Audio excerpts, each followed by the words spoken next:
So the first thing you're going to want to do here is remove this panel from the bottom of the back of the refrigerator. A lot of models have a cardboard back, and this one happens to have a metal back. But while I'm taking out these screws, I'm going to go ahead and explain a couple of things here. The first thing you're going to need to do is pull the refrigerator from the wall, pull it out about a foot or so, and then walk behind and check to make sure you're not pulling against any hoses or electric cords or anything like that. Once you see that it's free, pull it out a little farther until you have enough room to get back there and work on it. Also, if you have an automatic ice maker, you're going to want to go in the freezer and cut that off. This one you just raise the bar and it cuts it off, and then after you do that, cut off the water supply to the ice maker. This is Rudy from the Home Improvement channel with another video showing you how to fix things around the house. If you found that this video was helpful for you, please click that like button and subscribe to my channel. I come out with videos like this as often as I can. Okay, back to the video. With the water turned off, you'll have to remove the ice maker line in order to get the back cover off. It's very easy. It takes a 1/2-inch wrench and it comes right off. So after you get the back panel out of the way, the condenser motor is located right here, basically right in the middle of this unit. You're going to want to undo the power lines. This one is very simple. You just squeeze these two tabs. There's a tab here and a tab here. I can't do it without blocking the camera. Squeeze those two tabs and pull that apart right there. Now you might notice that you have this, this piece here that's kind of in the way. There are 3 screws in the back of the motor right here.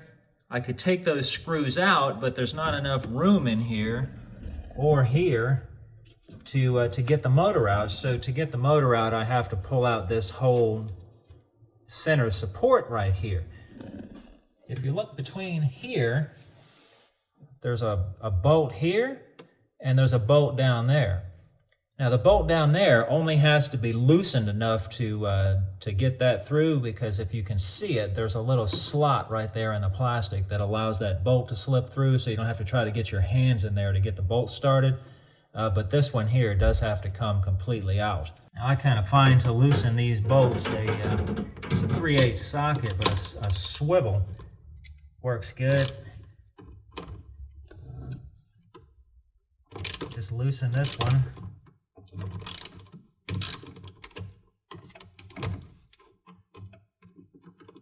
That's good. And the other one you got to take out. All right, now to get this motor out, you just kind of carefully pull it away from the one bolt that's left in there. And then once you get it away from there, just tilt it on its side. And it's a tight fit, but it will come out just carefully.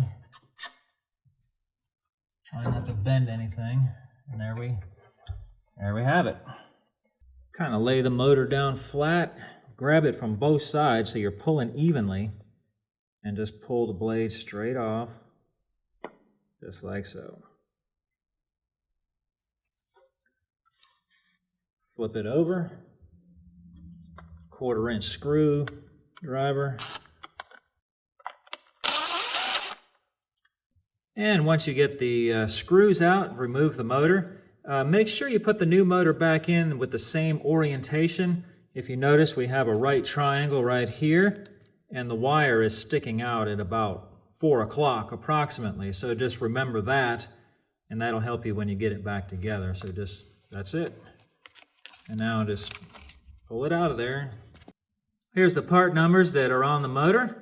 If anybody's interested, I will also post some information on that in the description below. All right, here's the new motor. Remember, put it in the same way.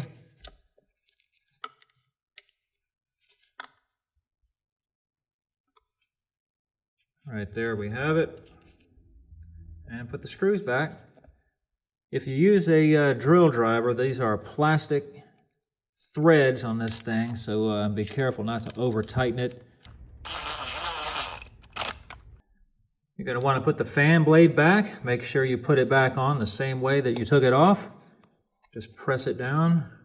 There's no indentation to mark where the axle shaft locks into the blade, and that's it. Just push it on there and give it a good spin.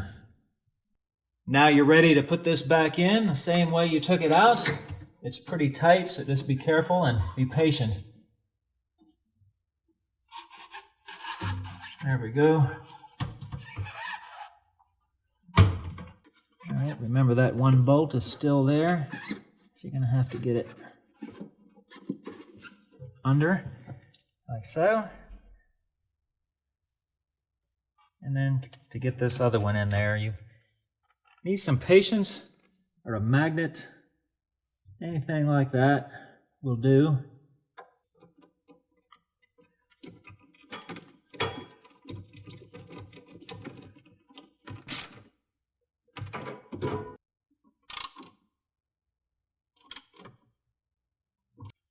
Not forgetting about the power.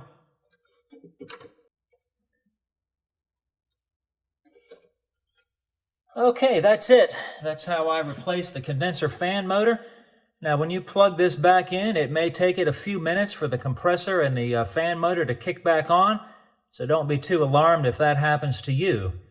Okay, I'm just going to put the back panel back on and hook the water up, and that's all there is to it. Thanks for watching.